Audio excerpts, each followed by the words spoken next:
Welcome to Forensic Friday, where we examine the intersection of true crime, psychology, and the heart of being human in the middle of it all.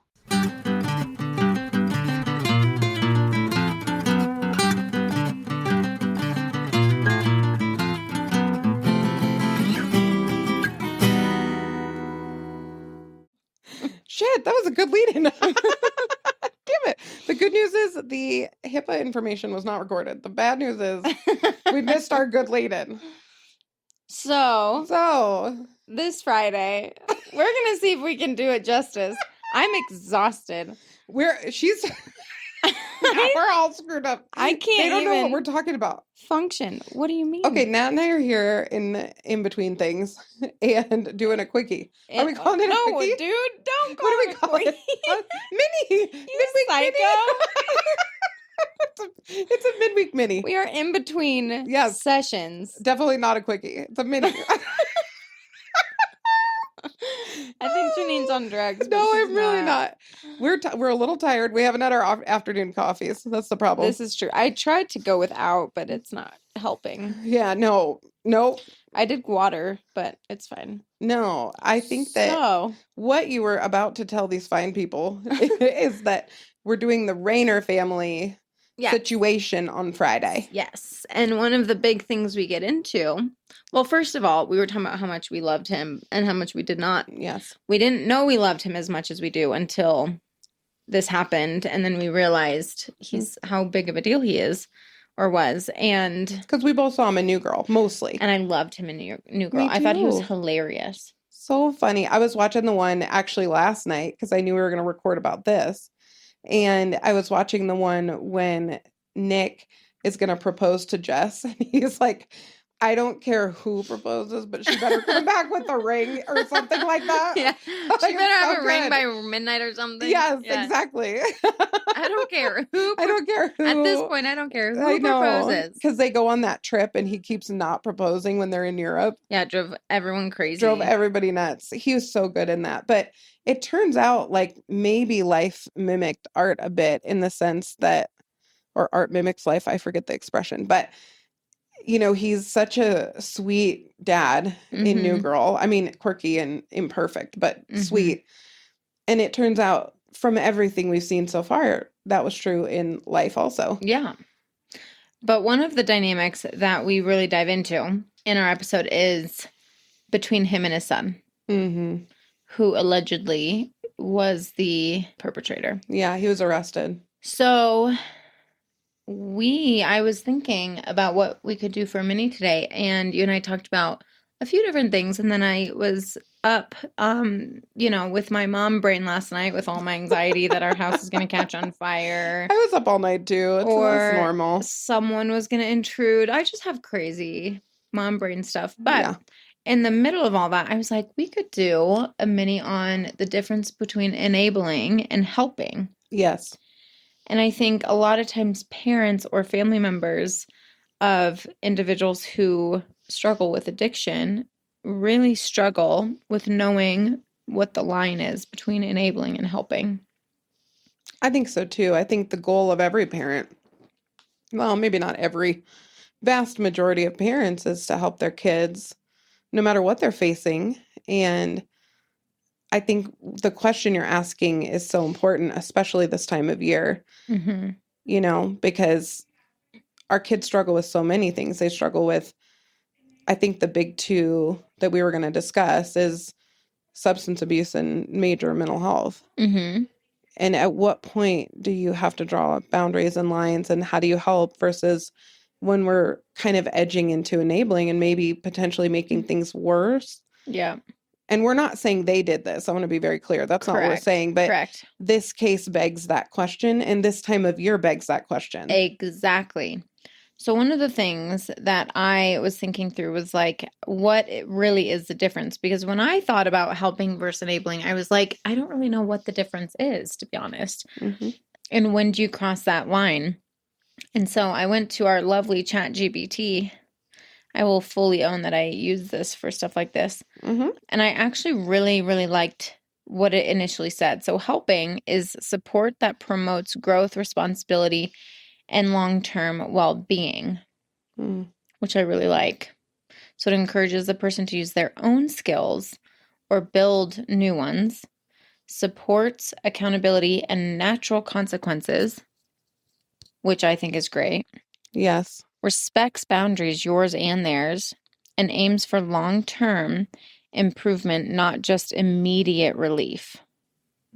I like that. Yeah. Enabling is support that unintentionally protects someone from the consequences of their behavior, allowing harmful patterns to continue. So removes discomfort that might motivate change, takes responsibility for the person instead of with them, often is driven by guilt, fear, or a despair to keep the peace, focuses on short-term relief even if long-term harm continues. I'm hearing like driven by dysregulation, which I've never really thought about before. Yeah, same.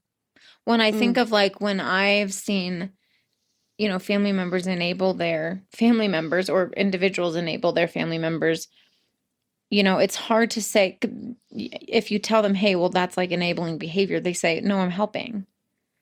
Right. That's And true. then it's hard to argue with them because you're like, okay, well, I see why you think you're helping, but it's not helping and it's hard to name it. And I love how AI put this. Because, like you said, it's driven by dysregulation and trying to regulate the homeostasis, right? Like everyone's circumstances, whereas helping seems like it's like, hey, your life might be chaotic. This is what you and I do like every day. Every day. People come in, they talk about chaotic situations or just their life is chaotic. And it's not that we give advice, but we ask questions that hopefully lead to them helping themselves. Yes. And if your therapy is weekly complaining about the week before, there are moments when that's valuable in a therapeutic relationship. And there are some seasons in your life when that's really what you need. But that shouldn't always be the thing. Correct. Or if it is your therapist challenging you to get to the deeper root as to why that keeps coming up? And even more importantly than that, I would say, do they disagree with you? Like, I think having a therapist that will sometimes sit with you and ask questions and push a little, that is a therapist that is not enabling your behavior. Correct. Because one of the most dangerous things in the world is a person who has an enabling therapist.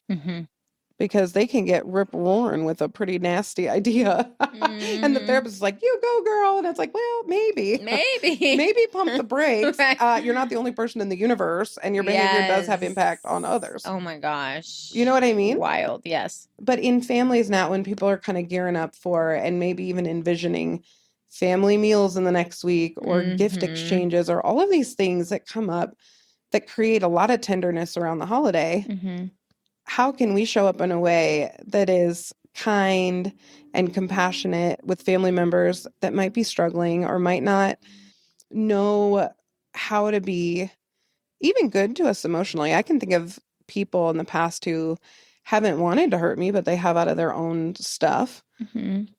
How can we be helpful without enabling? During the holidays?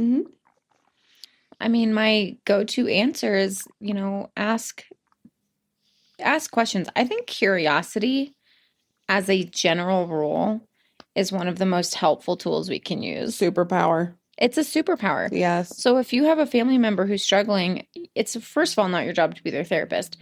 But second of all, you can just go in and say, what's not working? Or what do you think is going on for this to be so chaotic, right? Or like, what's your role, right? What do you think about the things you just told me? Yes. What would you tell your friend? I ask that all the time. What would you tell your best friend? Or if you were your own therapist, what would you do with this? Yes. So I think there's ways that we can get curious with family members and friends over the holidays, especially around trying to figure out, do I enable or do I want to help? Right? Buying them lunch, that could be helpful. Yes. Giving them a bunch of money because they're struggling, that's probably enabling. Yeah. Right? So really thinking through what's actually going to be helpful long term. Trying to finance someone long term is not going to actually help them. right? But maybe giving them a lunch and talking through what their plan is, that could be helpful. Do you think that parents should always just have an open door for their kids? Oof, no, I don't, I to don't be honest either. with you. I don't either. That is so hard this time of year. Mm-hmm. How can a parent know the difference between enabling by letting someone come who has nowhere to go or who Mm-hmm. maybe has friction with other family members or Mm-hmm. whatever versus setting a boundary and saying you can't be here and the damage of that? Like, how do you figure that out? I feel like it's situational probably, but A therapist could help you walk through that. yeah, call us. Actually, don't call us. Don't call us. We're taking 2 weeks off, week and a half. We're prioritizing our own mental health for our clients and families. For sure. But no, I think it's just important to ask yourself, like, am I doing this based on guilt, or am I doing this because I have really strong boundaries set in place and they know about these boundaries, and so if they get crossed, then there's consequences to that. But if it's being led by guilt or shame or anything like that, I would check in with yourself, because oftentimes that's when it's easiest to go into enabling. Yeah, and I think you've got to consider everyone in the family, everyone, Correct. children. And I've observed family dynamics both in clinical work and even personally at times, not in my immediate family, but other situations where I didn't even set boundaries. I would almost always set, because a lot of times the person struggling the most sets the mood, sets the environment, sets the rules, sets whatever, because people are walking on eggshells. And if we do that too long, when I think about the Reiner case in particular, those other siblings, I think, really suffered a lot. But then I look at the parents and I see that they're really trying to help their son. And I know most parents regret nothing helping their kids, and I don't think that they would, to be honest. And there's so much we don't know, but it did get me thinking, this is such a hard time of year to set any kind of boundary. It is so hard, but it's also a really powerful time to set agreements and boundaries with people who are coming into your home, or if you're traveling, like, it's really okay to just carve out space for yourself. Yep. And my dad and I, we would sometimes go to Chicago for Christmas, and it was chaotic, and I love my family very much, but it would sometimes get a little overwhelming, like any trip. Any of you traveling know what that's like at the holidays or whatever. We would take off. We would literally take off, Natalie. Like, it could be snowing, it could be 10 degrees. We would walk probably almost a mile. I bet it was half a mile to a mile, which I know is not far for you, but it was far for me. And in the dead of winter in Chicago. Yeah, it's cold. And we didn't like have gear. We just took off. And we would go actually through a fence to a Starbucks in a shopping center. This was our quest. This is what we would do when we were just overstimulated or there was too much going on. And I think part of maintaining boundaries over the holidays is not about big decisions. It's little decisions. I'm feeling overwhelmed, so I volunteer myself to go pick up the food. Yep. Or I'm traveling and I'm exhausted. I make a decision to take a nap. Yep. And not force myself to stay up and play a game to please somebody. Yep. If it's going to make me super fried later. Yep.